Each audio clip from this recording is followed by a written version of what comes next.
Once upon a time, we knew nothing about our brain. The idea that it could change was considered quite insane. That wrinkled lump of grey matter in our head just shrivelled and shrank until we were dead. Nothing could be further from the truth we now know, because researchers found that new brain cells can grow. We can get smarter and better with age. It's our beliefs about ourselves that have put us in a cage. It's never too late, and you're never too old. And it doesn't matter what you've previously been told. You can boost your brain and sharpen your mind. You have so many untapped resources to find.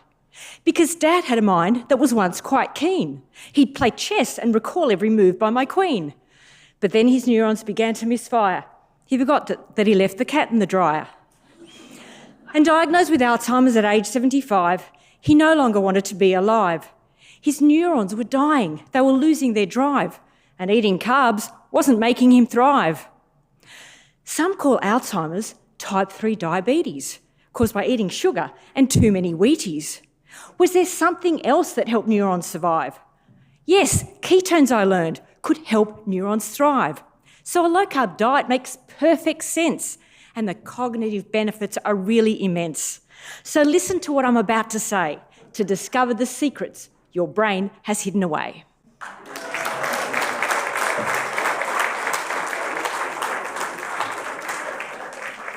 Thank you. Now, a quick question to start with. Who here uses dental floss? No pressure.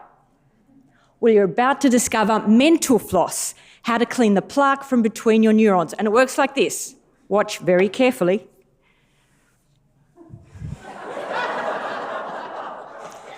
In all seriousness, and thank you, Paul Mason, for introducing the topic, people who don't brush or floss their teeth, look after their teeth, actually have a high risk of Alzheimer's and cognitive decline as they age.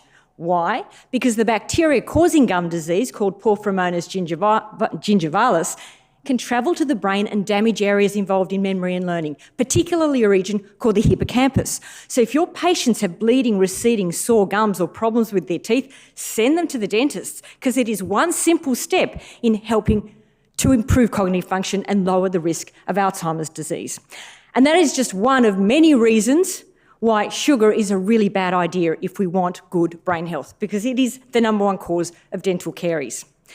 Now, everything I say comes from two contexts. From my professional life as a GP, and also with a special interest in brain health, and also my personal life of caring for my father for over 10 years after he was diagnosed with Alzheimer's and vascular dementia.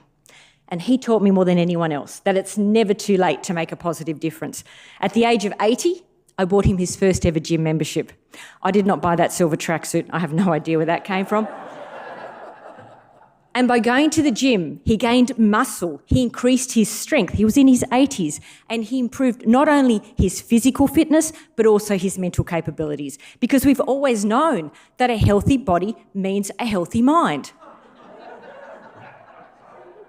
And the reverse is equally true. A healthy mind creates a healthy body, because the human brain constitutes less than 2% of our body weight, but it uses 20% of our blood supply, 20% of our energy, and it generates around 20% of our heat. Now, what that means in practical terms, I tell my patients, is that 1/5 of all the nutrients you take in at every meal go to your brain to supply it with essential raw materials. 1/5 of any junk you eat, I know that doesn't apply to anyone in this room, but for the average person, 1/5 of the junk they eat could potentially go to their brain and slow down their cognitive processes. And 1/5 of all the calories we consume go to our brain to keep our cognitive wheels turning, because thinking, planning and decision-making use up a lot of energy. So what's the best brain-boosting diet? It's a common theme throughout this conference. Step one, and I'm going to make this presentation a bit different because it's the end of the day, so I'm going to make it interactive, and I'm going to speak to you the way I go through the process with my patients. Because this is the way because dementia's a bit different. They've already spent more than a year getting a diagnosis. They can't do it on their own. They need a carer. The carer's already over it, and they don't want anything more on their plate, and changing their diet is the last thing they want to think about. However, it has to be done if they want to improve their brain health, although it's not the only thing that needs to be done. But the first step, I say, just get real about every meal. Eat real food. Quit the junk food, fast food, processed food that lines 80% of our supermarket shelves, because there have been multiple prospective and retrospective cohort studies that show a high consumption of ultra-processed foods leads to a high risk of getting dementia, is associated with a high risk of dementia. And there was at least one study published in JAMA Neurology 2022, 10,000 adults followed for 8 years. They found that those who were above the first quartile in terms of the amount of ultra-processed foods they ate had a 28% faster global cognitive decline and 25% faster rate of executive function decline, which is your higher order thinking. So my simple advice to patients is eat food that's from the land, from the sea, from the sky, or from a tree. Not from a packet, not from a tin. If it comes in a box, I'd throw it in the bin. Of course, it is more nuanced than this, but if in doubt, give the product a miss. The other thing is that every 10% increase in ultra-processed food is associated with a 15% increase in type 2 diabetes, and midlife diabetes, type 2 diabetes, uncontrolled, doubles the risk of dementia later in life, particularly in women. I say doubles. The numbers were 2.3 times increased risk of dementia in women who have type 2 diabetes, 1.7 times increased risk in men. We're not quite sure why it affects women more. And I just wanted to say I took that photo in Orlando, Florida, one of America's diabetes factories. Now, can you please turn to the person sitting next to you and give them your best smile?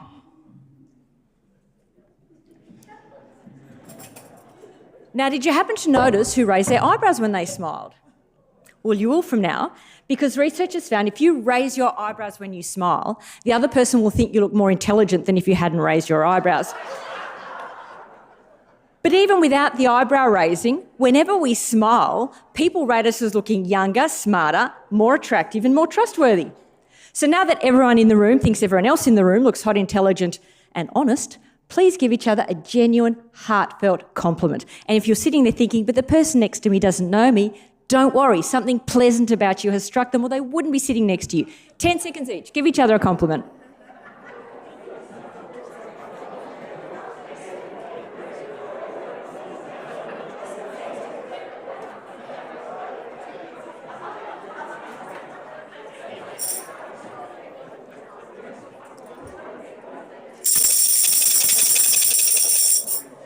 One compliment will do. Now, what was that all about? Why did I ask you to pay each other a compliment? Because much as food, nutrition is absolutely critical in preventing and reducing and actually treating dementia, it's not the only thing. And I'm actually going to start off by just giving you the top 20 things that we know are modifiable risk factors for dementia. And the Lancet report, Commission report in 2024, actually came out with, and by the way, these 20 things are going to be really easy to remember because they all start with the letter S. Well, I've made them start with the letter S so that they are easy to remember. And 14 of them are from the Lancet Commission report that came out in 2024. And the Lancet Commission report stated that if these 14 risk factors were addressed, we could slash the global burden of dementia by 40%.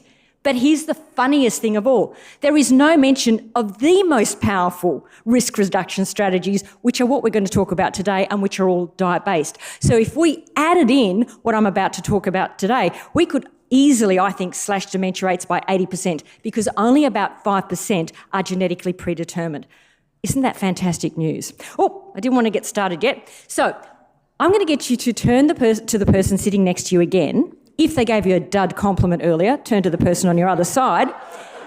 And I want you to just brainstorm what some of those 20 things starting with S might be. And I'll get you started to give you a clue. You might need to manipulate something. So 1, sore gums.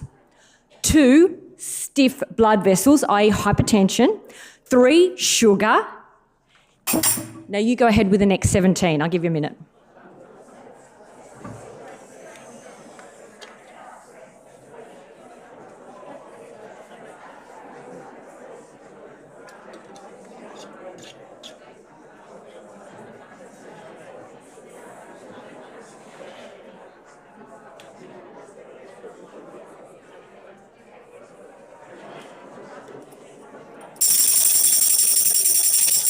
Do you want to call some of them out and then we'll run through them really quickly? Just everyone call them out.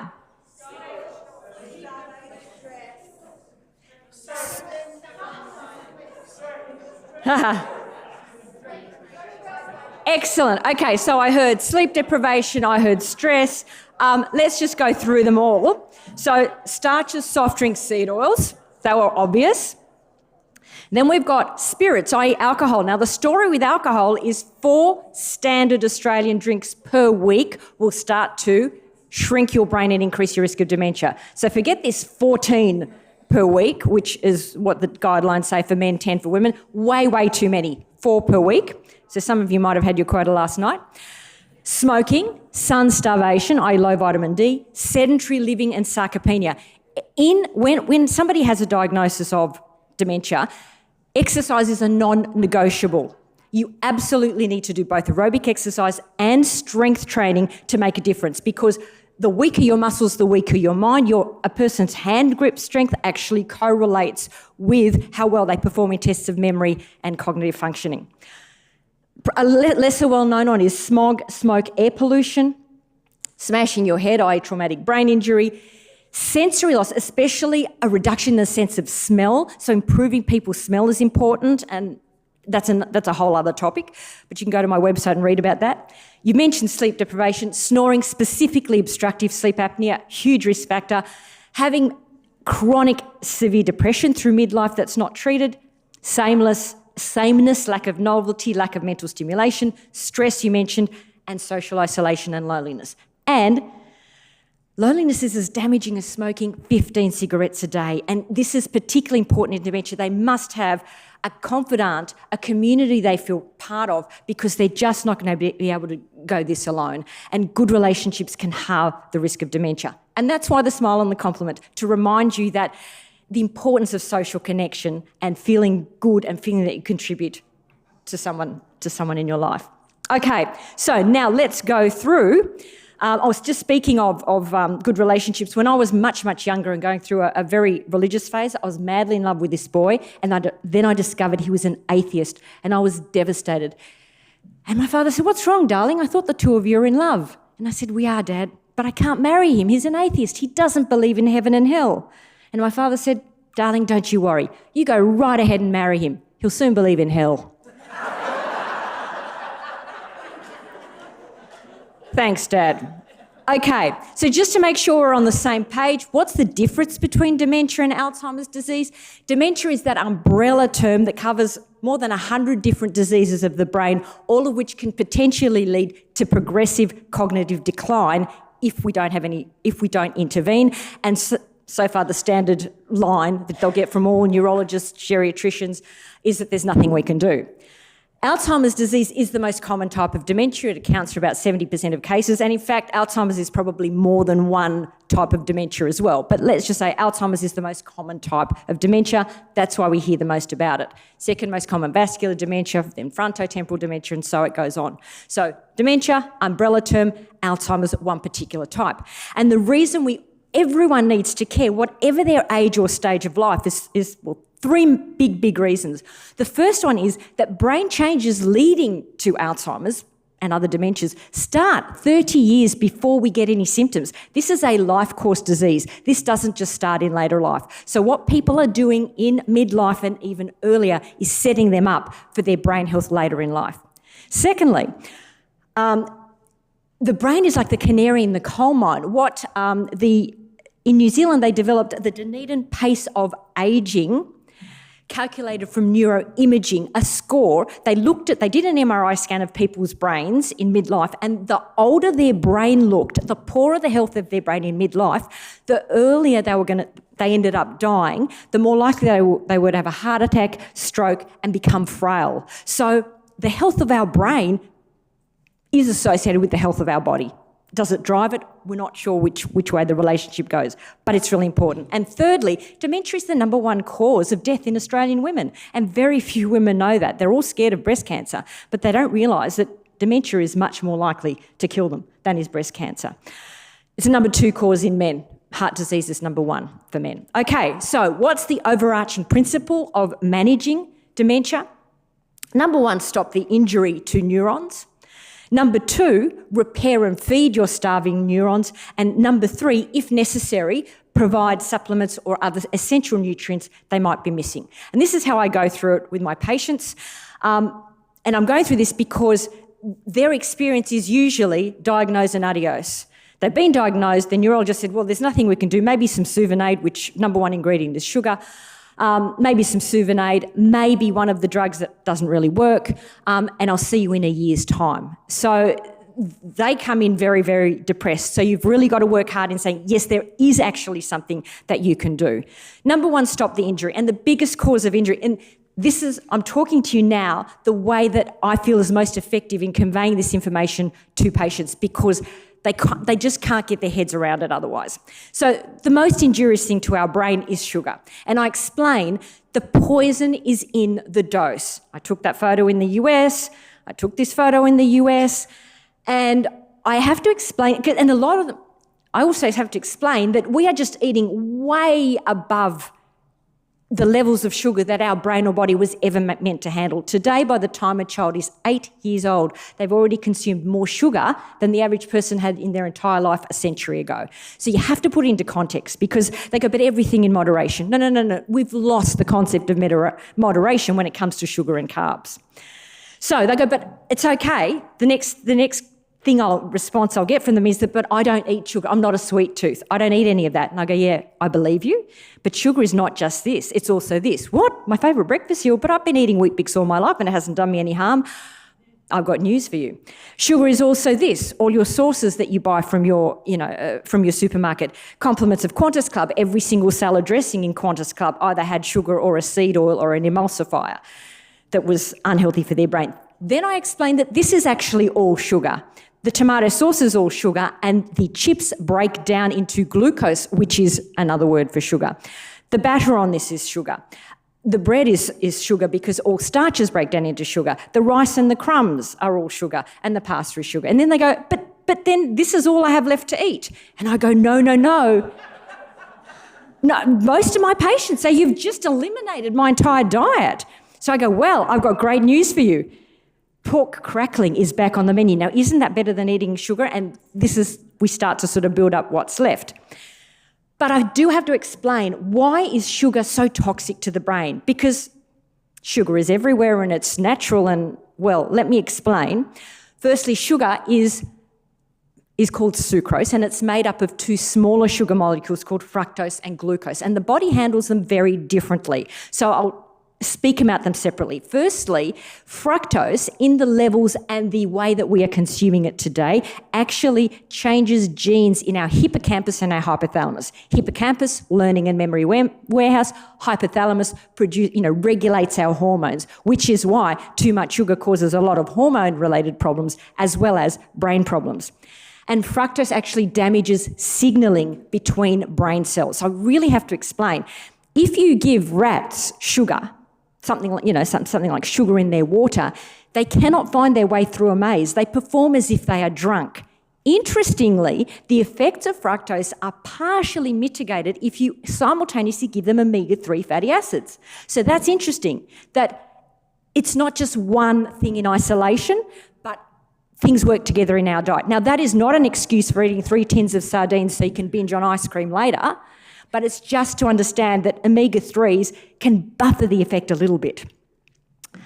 The other really, really important thing, as I explained to them, is that fructose actually depletes brain energy. And if they want to read something, I refer them to either Chris Palmer, these have all been mentioned today, except Dr. Richard Johnson, who really did the deep dive on the effects of fructose on the brain.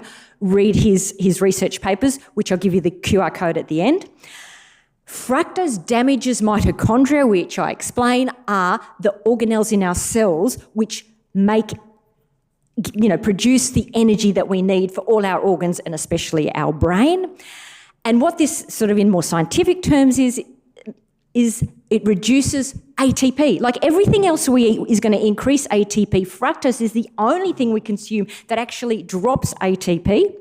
It increases uric acid in neurons. It causes oxidative stress, insulin resistance, and leptin resistance. And this is something that often just that sort of triggers the change. I go, when you have leptin resistance, you are hungry all the time because leptin is the hormone of satiety. And so you say to me, but I could never do this diet because I'm going to be hungry all the time. No. Once you cut out sugar and reduce fructose in particular, your hunger will automatically drop. You'll find everything easier. Okay, they say, but we know that glucose is good and provides us with energy. So what's the problem with glucose? Well, the first problem with glucose is that if you've been diagnosed with any sort of neurodegenerative condition, and quite often a psychiatric condition as well, one of the main issues, and this is one of the ways we diagnose Alzheimer's, is when they do a PET scan, they find that specific regions of your brain are no longer able to use glucose as well as it could. And in some people, the drop in glucose utilization by the brain is 20%. That is a huge deficit. So there's no point eating glucose if your brain can't use it. Now, why? Maybe it can't get through the blood-brain barrier. There are different reasons. Maybe a degree of insulin resistance, though not all brain cells need insulin to absorb glucose, but insulin is still really important for neurotransmission. And the mitochondrial damage. The other thing the other problems is that glucose leads to insulin resistance, type 2 diabetes, abdominal obesity, cardiovascular disease, which all independently increase your risk of dementia. So, finally, the one thing that a lot of people don't know is that excess glucose consumption, and that's anyone on a standard Australian diet, excess glucose consumption, the glucose can be converted to fructose, especially in the presence of salt, dehydration, and alcohol. So you eat the glucose and you go, but it's not as bad as fructose. Yes, but it'll be converted to fructose if you eat too much of it, and especially if you have it with salt and alcohol. So this is why this meal is a disaster for our brain, because firstly, the salad dressing and the sauce on the chips, that's your fructose. The actual chips and the bread, that's your starches, which break down into glucose. You load it up with salt, that helps the conversion of glucose into fructose. You wash it down with beer, that's another factor that'll convert the glucose into fructose. Bad news. Okay.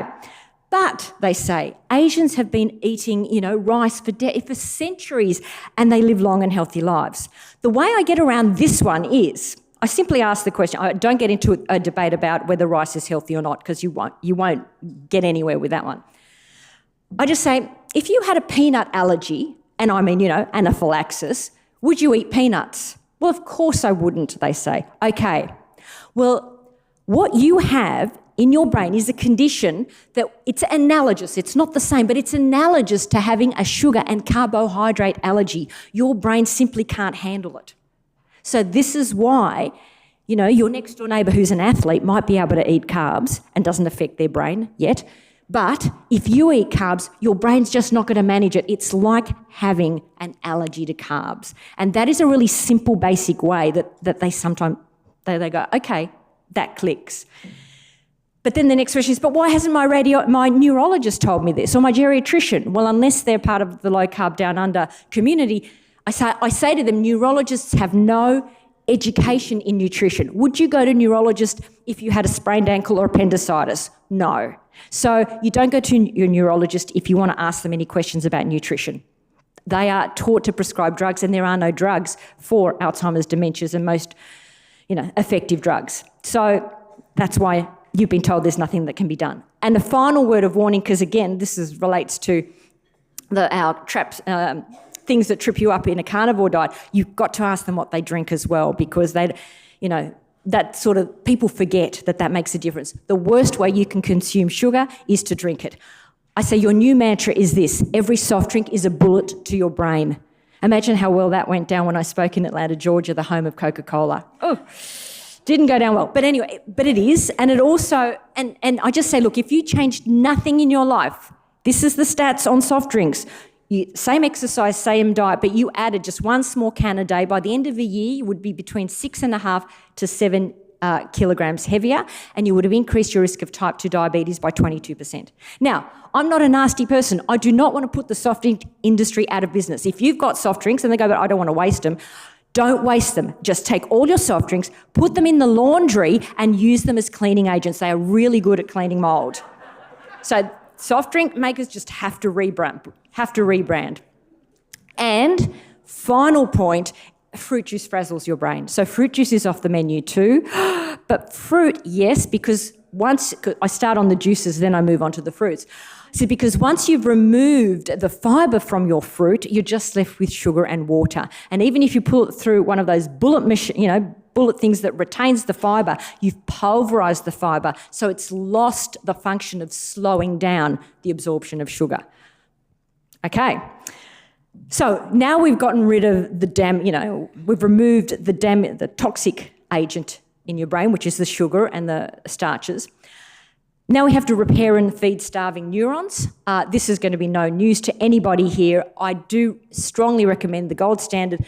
So far, the best thing I can offer them is to go on a ketogenic diet. Now, because they're old and frail, a lot of them, I start with, this is just what I tell them, to make it easy. Start with a palm of protein. For them, I would say at least, a gram per kilogram.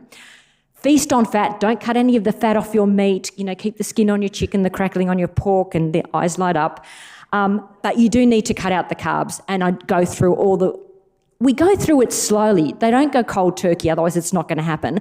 And I strongly recommend at least time-restricted feeding, intermittent fasting in one way or another, and exercise is a non-negotiable. And I just say, this is just going to work so much better, both strength training and aerobic exercise. So just, and the way I put that is, would you get up in the morning and say to yourself, if I have time, I'll brush my teeth, I'll get dressed and I'll have a shower. But if I don't have time, those things just not going to happen. No, you would never say that. Exercise has to fall into the brush my teeth, have a shower, get dressed category. It just has to. Movement is medicine. Then I explain to them that why is it so important? What is a ketogenic diet? I just explained that ketones are produced in your liver from the fats that you eat only when there is no insulin and therefore no glucose and no sugar in your blood. So ketones not only provide an alternative fuel source to your starving neurons, remember, 20% less glucose is being used as energy. You've got to make up that deficit. Ketones will do that.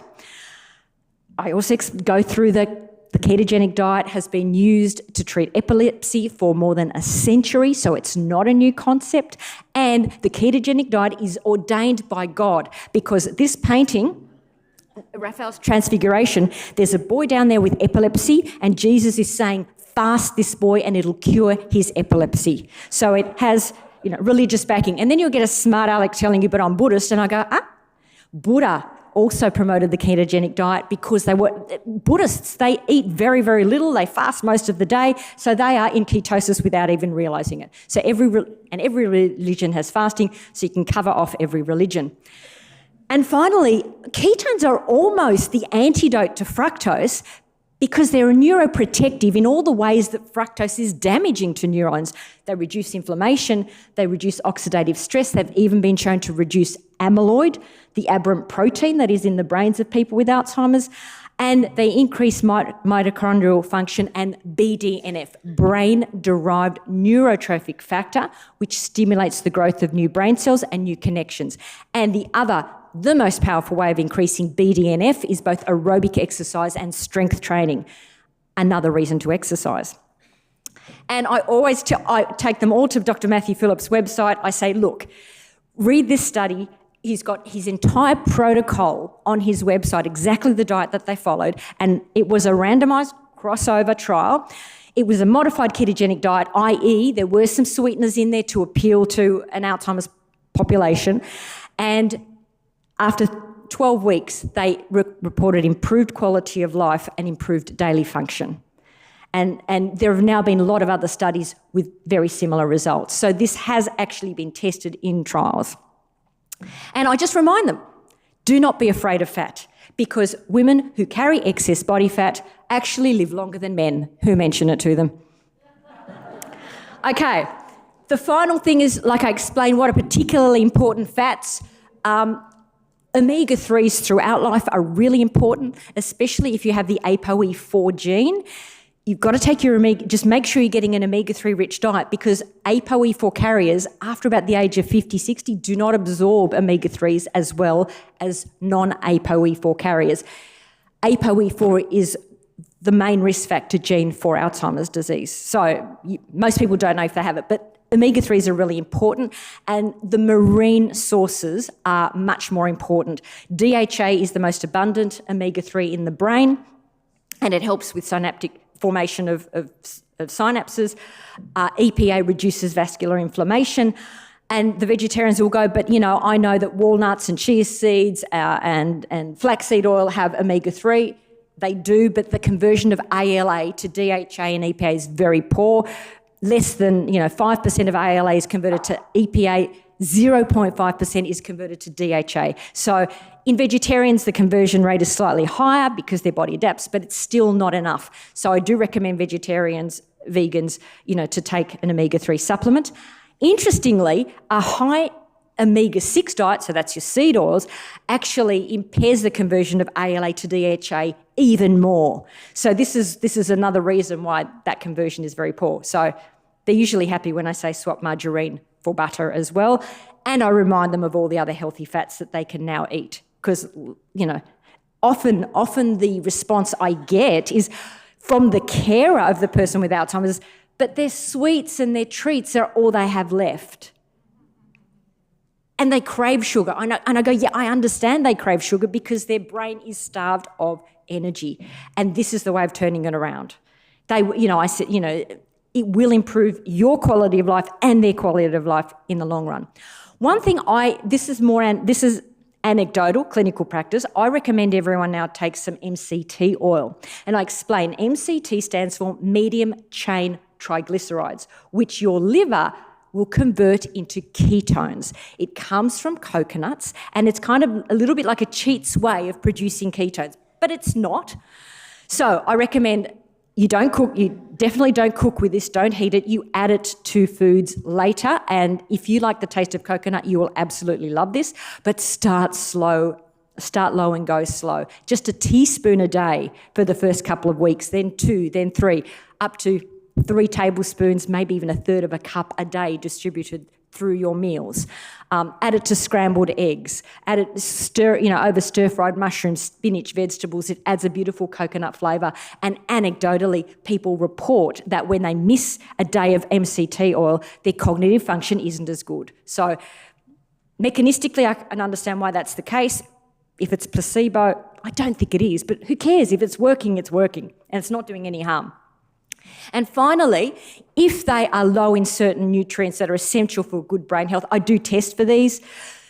So choline is really essential for good brain health because it is an ingredient in the neurotransmitter acetylcholine, which is lacking in people with Alzheimer's disease, and the first drug that was ever approved to help with Alzheimer's symptoms was a choline esterase inhibitor. So it stops the enzyme breaking down acetylcholine.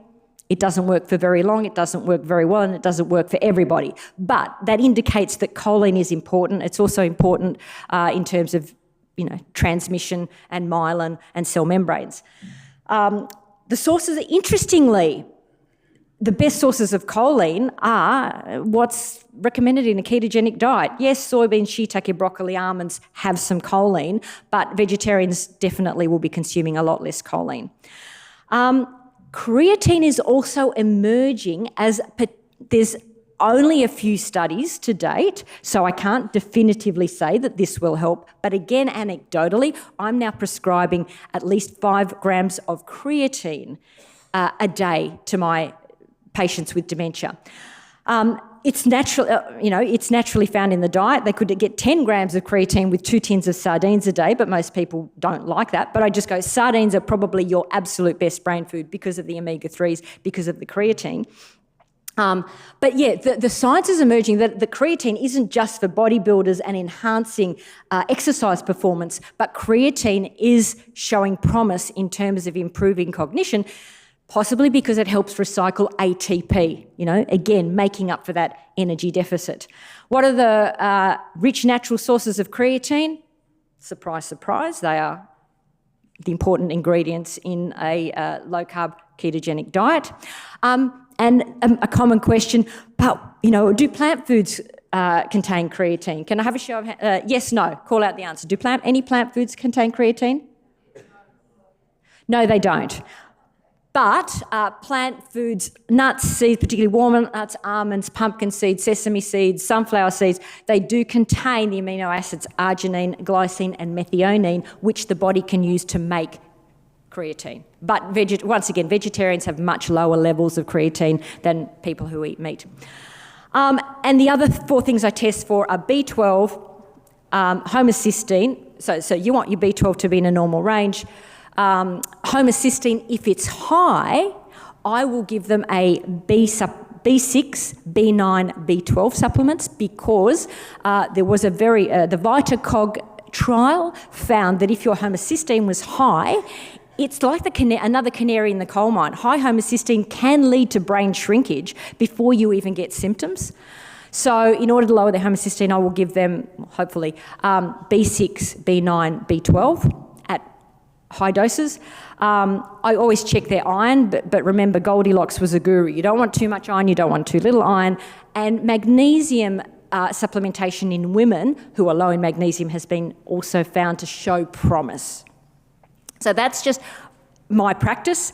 So I will leave you with the words of Hippocrates, which I think summarises everyone's goal here and the theme of Low Carb Down Under and the core of Low Carb Down Under, that the greatest medicine of all is teaching people how not to need it. So thank you so much for staying behind. If you want to know all the studies on fructose and sugar and starches, ultra-processed foods and the homocysteine, everything, scan that QR code and you'll get 50 reference papers. But wait, that's not all, because remember there's 20 risk factors for dementia. So please feel free to go to my website and sign up for a free weekly brain booster. And that's this QR code. So that means every week I send you something on how to stimulate a person's sense of smell, the importance of social connection, why, is more than 4 alcoholic drinks a week damaging, all those things. And I do have a table out there if you'd like to buy my books, which, I highly recommend. Can Adventure Prevent Dementia? Spoiler alert, it can. It is the Bible of brain health. It is about probably a quarter of it is on nutrition and the rest is all the other things that help reduce the risk of dementia and actually slow cognitive decline. And I thought, since it's the end of the day, we're going to have a 1-minute karaoke song to liven you up for the rest of the night. So basically what it is, have you heard of the Tina Turner song, What's Love Got to Do With It? Well, I've changed it a little bit and turned it into What's Food Got to Do With It? I invite everyone to stand up. The music will start in a moment and I will count you in and just sing along for a minute to get you in the mood for dinner tonight. And the red words are the ones that I've replaced. So, ready please, Mr. Music? Let's go. I'll count you in. That's it. I'll count you in. You must understand, oh, the taste of your snack makes your brain react. That it's only the thrill of a quick sugar hit, and your brain's been hacked. It's physical, only logical. We must try to ignore all the slick temptingness. Whoa, what's food got to do with it? What's food but the fuel for all our brain power? What's food got to do with it? Who needs to eat junk when junk causes brain fog? It may seem to you that I'm being too strict, saying no soft drink.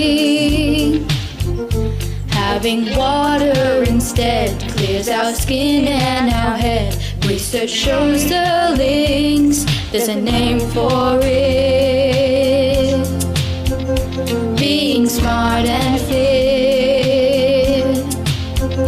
But whatever the reason, fresh food helps us think. Whoa, what's food got to do with it?